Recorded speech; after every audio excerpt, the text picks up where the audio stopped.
Hi everyone at Fintech Nations. My name is Benjamin Quinlan and I am the CEO and managing partner of Quinlan and Associates, a strategic consultancy specializing in the financial services. I'm also the chairman of the Fintech Association of Hong Kong.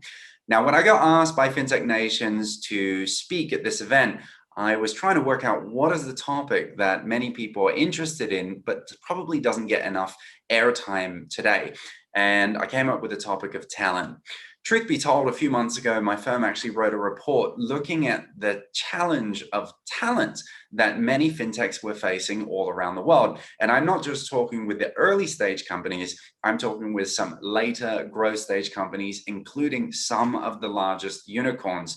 And we actually, after doing our research, found there was a bit of a problem. So as a result of that, I'm going to present some of the insights from our report called The Human Factor. I hope you find it interesting, and I hope you find maybe it's something that resonates with you in your current line of work today. Now, if I move to the presentation, we want to start with just a quick overview of some of the problems that many of the fintechs were facing, and that related to the trouble, unfortunately, that they were getting into, particularly as they started to expand here in Asia. Now, the first slide that I'm pulling up is really around some of the employment regulations within Asia Pacific for the various countries, and they apply to different things like your compensation, discrimination, working hours, and you can see some of them here. For example, Hong Kong has a minimum wage law, albeit not the highest. Compensation in terms of clarification of provident fund calculation in India. In Singapore, you need to go through what is called responsible retrenchment. So calculations on retrenchment benefits and so on. In China, protection for women's employment rights. And I can go on and on and on. And the reason why I'm bringing this up, some of you may think, well, this isn't that interesting, right? But the reality is, from a penalty perspective, and if you get this wrong, the consequences can be quite severe. And I'm not just talking in terms of financial penalties. There's actually imprisonment involved in a lot of these jurisdictions if you fundamentally get it wrong. The reason why this really came to my mind is actually a couple of the unicorns that were expanding around the region were getting into trouble with the Singapore Ministry of Manpower. There were quite a few articles on it written by the Financial Times and various other publications that employment visas were actually getting revoked, and companies were wholesale being asked to just stop their operations because they were hiring far too many expatriates and foreign workers at the expense of providing job opportunities to local Singaporeans. And just something as simple as that a company is not paying attention to landed them in such hot water that they had to fundamentally rethink, well, do we need to get our HR strategy really up and running and in place, because it's causing us many more problems than we care to have. Now, I think beyond just the regulatory aspect, we wanted to actually look at how do people feel about working at the fintechs? Because since I've been in this industry, I have seen so many employees come and go from different fintech organizations. And when they were leaving, it wasn't really a pull factor from another fintech. It was actually they were very unhappy with their current jobs. So we literally just went to something like Glassdoor, and you can see here, this is the Glassdoor ratings from employees who had worked at the Hong Kong virtual banks. And this is the Glassdoor ratings from employees who had worked at the traditional brick and mortar retails. And automatically, you can see a big divergence in satisfaction from a 2.9 average rating with the VBs to a 3.8 with the global retail banks, as low as 2 stars out of 5. And some of the issues coming through with employees at virtual banks, it was pretty consistent. So a lot of negative sentiment centering around poorly planned and executed HR processes, not knowing what their specific job was, having to double, triple hat. Now, many of you will say, well, that's part of being in a fintech. I agree, but as you become a more mature organization, and especially our recruiting young talent from the market, many of the individuals will expect, I hope I have a bit more structure around where my career is going to go. And obviously, if you work at a big global bank, you have that structure in place.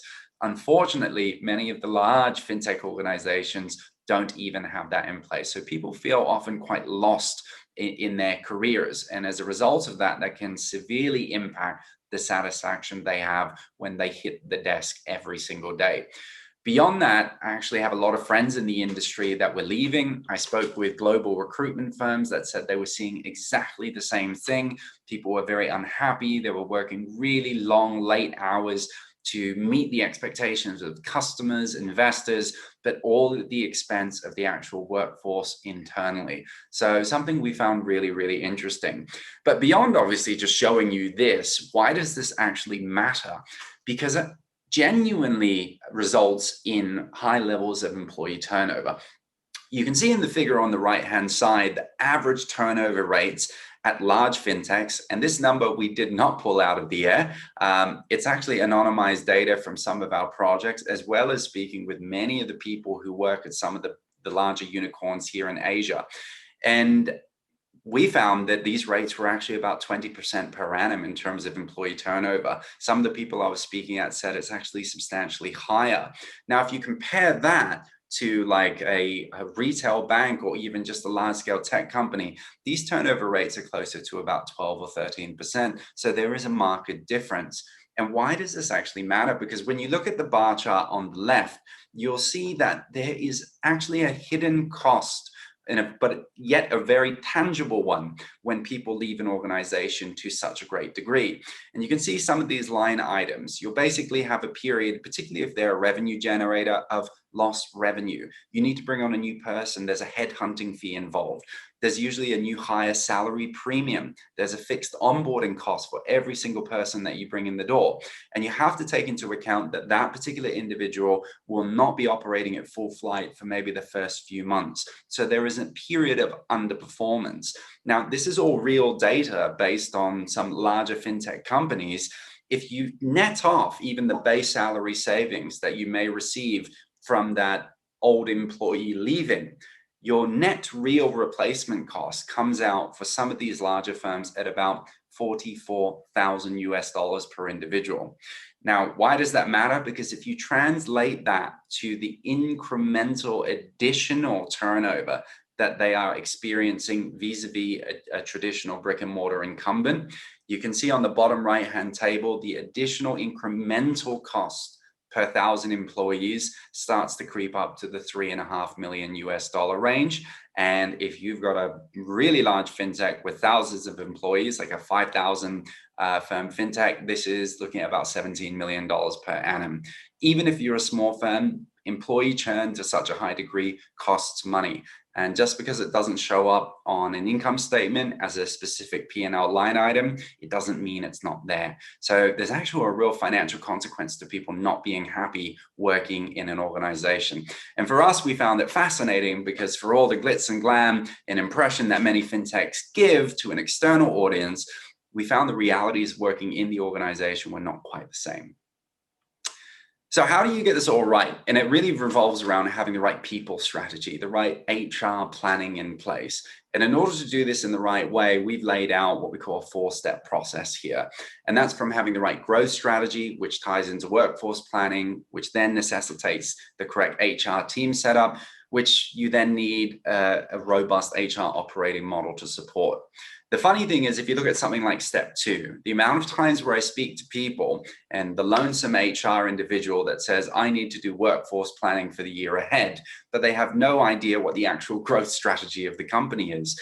Companies must fundamentally map out a robust strategy for how they are going to scale in years to come. And only then will we be able to determine what workforce is needed to support that growth.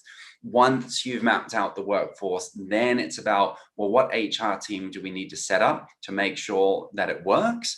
And ultimately, what's the HR operating model to streamline this whole process? So right from strategy development on the top to strategy implementation in steps 3 and 4.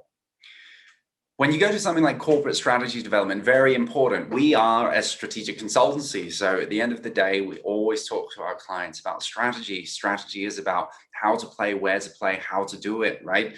And it's really, if you want to break strategy down in its most simple way, there's just 3 questions that every organization should be asking, which is, where are we now? Where do we want to be? and how do we get there? And then where are we now? There's a lot of homework that you need to do around what's happening in the industry with your competition. Where are the objective best opportunities? Where are those pots of gold going to be?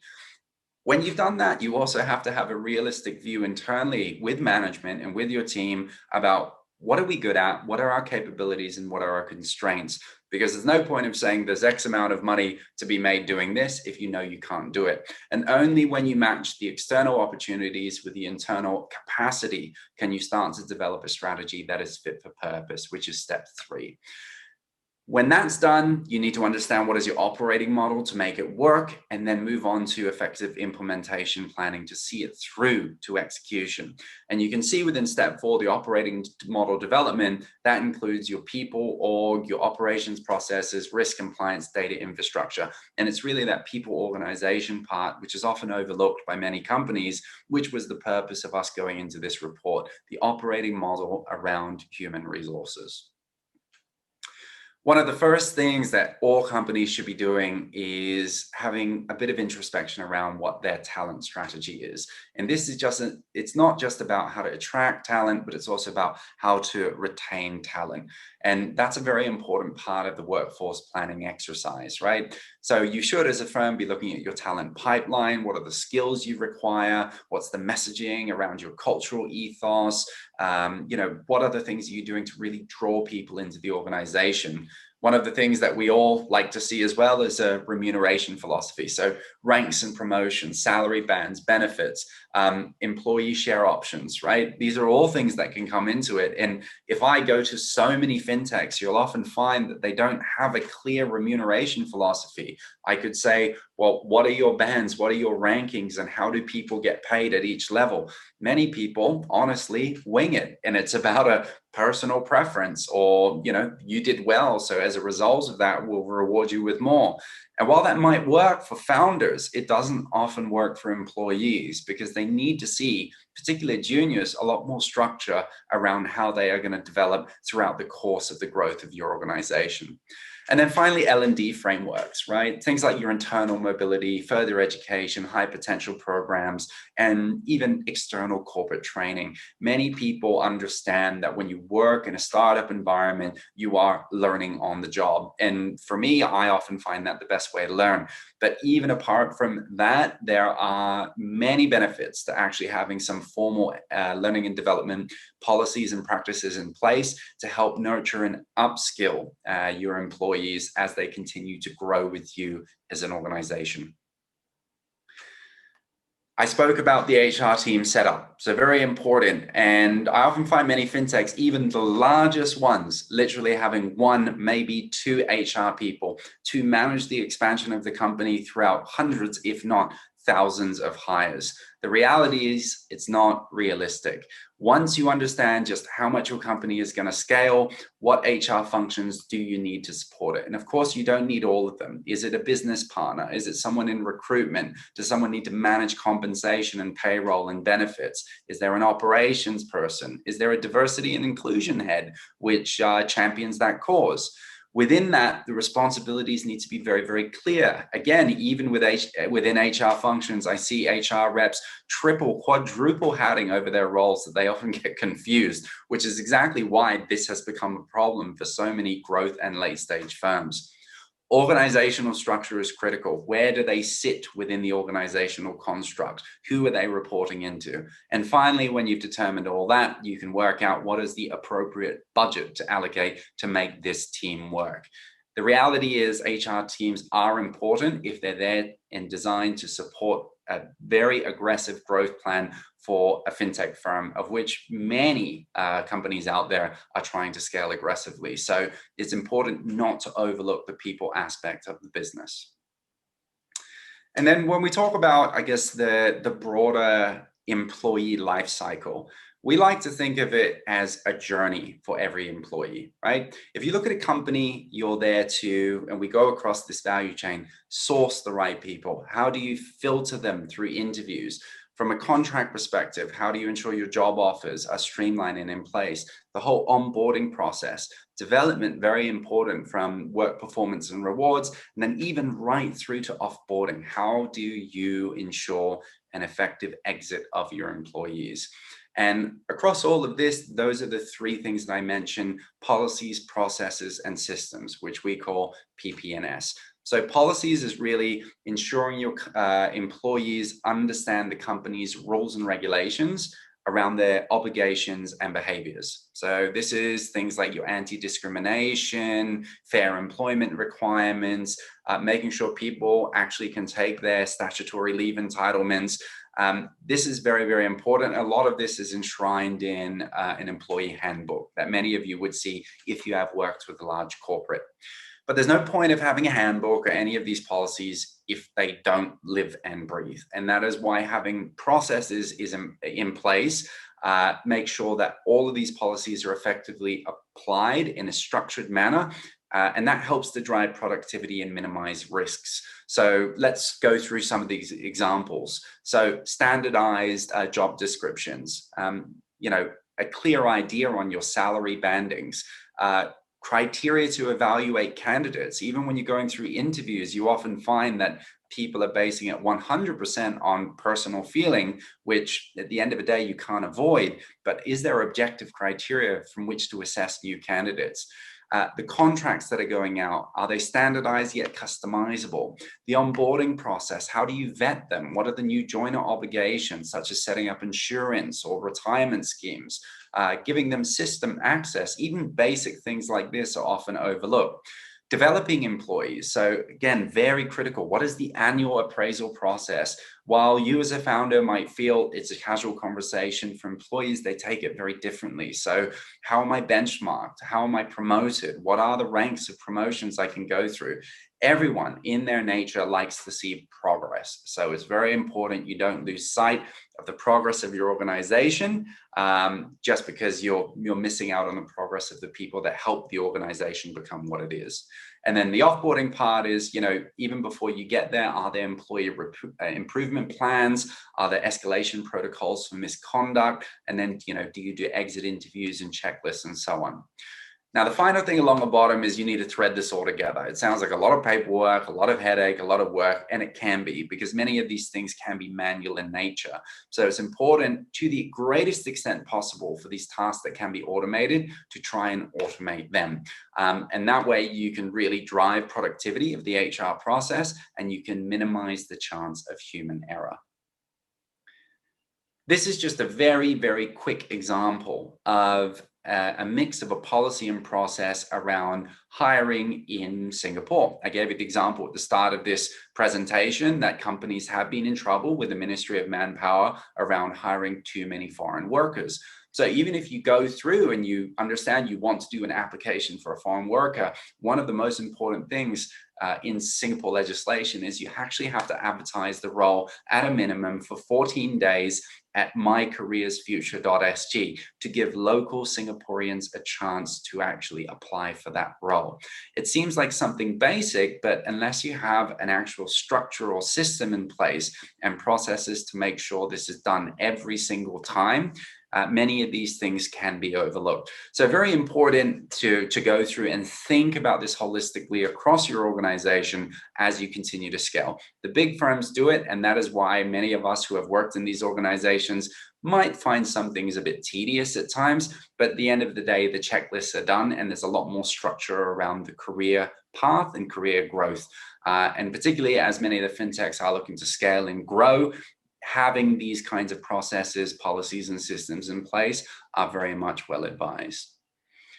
Now, I obviously can't go through the whole presentation in so much detail today, but if you would like to find out more, you can always go and read the human factor on the Quinlan & Associates website at quinlanassociates.com under our Insights page. And if you have any inquiries about the report or some of the work that we do in this space, feel free to email us at inquiries@quinlanassociates.com. Well, I hope you enjoyed the presentation today, and I thank you very much for your time and patience in listening to me.